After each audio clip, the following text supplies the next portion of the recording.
10 विभूति योग। श्री कृष्ण बोले, हे महाबाहो, फिर भी मेरे परम रहस्य और प्रभाव युक्त वचन को सुन, जिसे मैं तुझ अतिशय प्रेम रखने वाले के लिए हित की इच्छा से कहूंगा। मेरी उत्पत्ति को अर्थात लीला से प्रकट होने को न देवता लोग जानते हैं और न महर्षि जन ही जानते हैं, क्योंकि मैं सब प्रकार से देवताओं और महर्षियों का भी आदि कारण हूं। जो मुझको अजन्मा अर्थात वास्तव में जन्म रहित, अनादि और लोकों का महान ईश्वर तत्व से जानता है, वो मनुष्यों में ज्ञानवान पुरुष संपूर्ण पापों से मुक्त हो जाता है। निश्चय करने की शक्ति, यथार्थ ज्ञान, असम्मूढ़ता, क्षमा, सत्य, इंद्रियों का वश में करना, मन का निग्रह तथा सुख दुख, उत्पत्ति प्रलय और भय अभय तथा अहिंसा, समता, संतोष, तप, दान, कीर्ति और अपकीर्ति, ऐसे ये प्राणियों के नाना प्रकार के भाव मुझसे ही होते हैं। 7 महर्षि जन, 4 उनसे भी पूर्व में होने वाले सनकादि तथा स्वयंभुव आदि 14 मनु, ये मुझ में भाव वाले सब के सब मेरे संकल्प से उत्पन्न हुए हैं, जिनकी संसार में ये संपूर्ण प्रजा है। जो पुरुष मेरी इस परमैश्वर्य रूप विभूति को और योग शक्ति को तत्व से जानता है, वो निश्चल भक्ति योग से युक्त हो जाता है। इसमें कुछ भी संशय नहीं है। मैं वासुदेव ही संपूर्ण जगत की उत्पत्ति का कारण हूं और मुझसे ही सब जगत चेष्टा करता है। इस प्रकार समझकर श्रद्धा और भक्ति से युक्त बुद्धिमान भक्तजन मुझ परमेश्वर को ही निरंतर भजते हैं। निरंतर मुझ में मन लगाने वाले और मुझ में ही प्राणों को अर्पण करने वाले भक्तजन मेरी भक्ति की चर्चा के द्वारा आपस में मेरे प्रभाव को जानते हुए तथा गुण और प्रभाव सहित मेरा कथन करते हुए ही निरंतर संतुष्ट होते हैं और मुझ वासुदेव में ही निरंतर रमण करते हैं। उस निरंतर मेरे ध्यान आदि में लगे हुए और प्रेम पूर्वक भजने वाले भक्तों को मैं वो तत्व ज्ञान रूप योग देता हूं, जिससे वे मुझको ही प्राप्त होते हैं। हे अर्जुन, उनके ऊपर अनुग्रह करने के लिए उनके अंतःकरण में स्थित हुआ मैं स्वयं ही उनके अज्ञान जनित अंधकार को प्रकाशमय तत्व ज्ञान रूप दीपक के द्वारा नष्ट कर देता हूं। अर्जुन बोले, आप परम ब्रह्म, परम धाम और परम पवित्र हैं, क्योंकि आपको सब ऋषिगण सनातन, दिव्य पुरुष एवं देवों का भी आदिदेव, अजन्मा और सर्वव्यापी कहते हैं। वैसे ही देवर्षि नारद तथा असित और देवल ऋषि तथा महर्षि व्यास भी कहते हैं, और आप भी मेरे प्रति कहते हैं।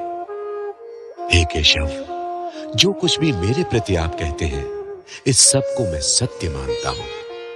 हे भगवान, आपके लीलामय स्वरूप को न तो दानव जानते हैं और न देवता ही। हे भूतों को उत्पन्न करने वाले, हे भूतों के ईश्वर, हे देवों के देव, हे जगत के स्वामी, हे पुरुषोत्तम, आप स्वयं ही अपने से अपने को जानते हैं। इसलिए आप ही उन अपनी दिव्य विभूतियों को संपूर्णता से कहने में समर्थ हैं, जिन विभूतियों के द्वारा आप इन सब लोगों को व्याप्त करके स्थित हैं। हे योगेश्वर, मैं किस प्रकार निरंतर चिंतन करता हुआ आपको जानूं, और हे भगवान, आप किन किन भावों में मेरे द्वारा चिंतन करने योग्य हैं।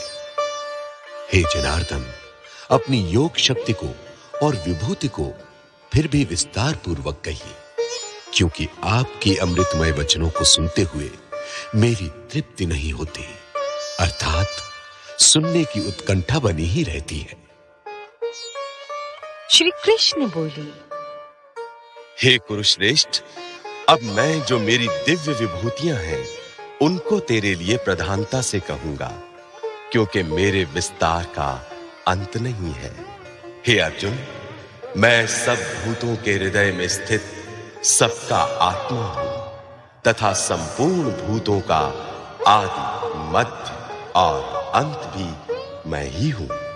मैं अदिति के 12 पुत्रों में विष्णु और ज्योतियों में किरणों वाला सूर्य हूं तथा मैं 49 वायु देवताओं का और नक्षत्रों का अधिपति चंद्रमा हूं।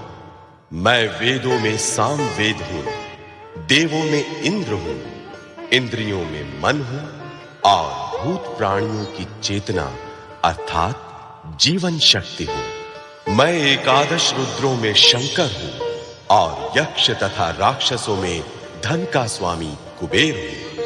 मैं 8 वसुओं में अग्नि हूं और शिखर वाले पर्वतों में सुमेरु पर्वत हूं। पुरोहितों में मुखिया बृहस्पति मुझको जान। हे पार्थ, मैं सेनापतियों में स्कंद और जलाशयों में समुद्र हूं। मैं महर्षियों में भृगु और शब्दों में एक अक्षर अर्थात ओंकार हूं। सब प्रकार के यज्ञों में जप यज्ञ और स्थिर रहने वालों में हिमालय पहाड़ हूं। मैं सब वृक्षों में पीपल का वृक्ष, देवर्षियों में नारद मुनि, गंधर्वों में चित्ररथ और सिद्धों में कपिल मुनि हूं। घोड़ों में अमृत के साथ उत्पन्न होने वाला उच्चैःश्रवा नामक घोड़ा, श्रेष्ठ हाथियों में ऐरावत नामक हाथी और मनुष्यों में राजा मुझको जान। मैं शस्त्रों में वज्र और गौओं में कामधेनु हूं। शास्त्रोक्त रीति से संतान की उत्पत्ति का हेतु कामदेव हूं और सर्पों में सर्पराज वासुकी हूं। मैं नागों में शेषनाग और जलचरों का अधिपति वरुण देवता हूं और पितरों में अर्यमा नामक पितर तथा शासन करने वालों में यमराज मैं हूं। मैं दैत्यों में प्रहलाद और गणना करने वालों का समय हूं तथा पशुओं में मृगराज सिंह और पक्षियों में मैं गरुड़ हूं। मैं पवित्र करने वालों में वायु और शस्त्रधारियों में श्री राम हूं तथा मछलियों में मगर हूं और नदियों में श्री भागीरथी गंगा जी हूं।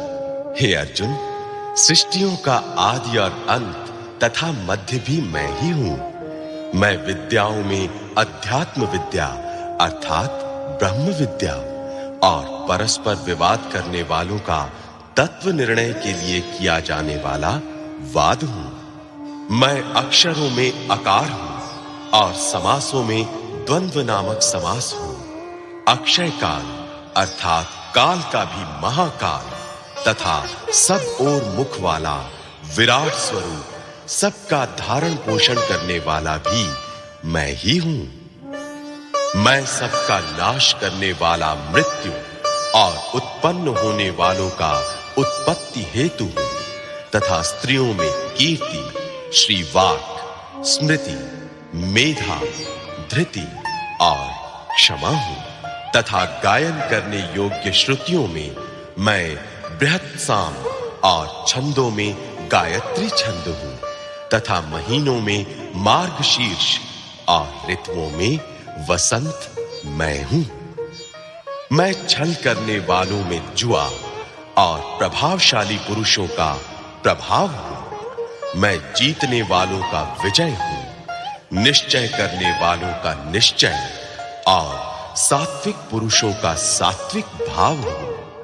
वृष्णिवंशियों में वासुदेव अर्थात मैं स्वयं तेरा सखा, पांडवों में धनंजय अर्थात तू, मुनियों में वेदव्यास और कवियों में शुक्राचार्य कवि भी मैं ही हूं। मैं दमन करने वालों का दंड अर्थात दमन करने की शक्ति हूं, जीतने की इच्छा वालों की नीति हूं, गुप्त रखने योग्य भावों का रक्षक मौन हूं और ज्ञानवानों का तत्व ज्ञान मैं ही हूं। और हे अर्जुन, जो सब भूतों की उत्पत्ति का कारण है, वो भी मैं ही हूं, क्योंकि ऐसा चर और अचर कोई भी भूत नहीं है जो मुझसे रहित हो। हे परंतप, मेरी दिव्य विभूतियों का अंत नहीं है। मैंने अपनी विभूतियों का ये विस्तार तो तेरे लिए एक देश से अर्थात संक्षेप से कहा है। जो भी विभूति युक्त अर्थात ऐश्वर्य युक्त, कांति युक्त और शक्ति युक्त वस्तु है, उसको तू मेरे तेज के अंश की ही अभिव्यक्ति जान।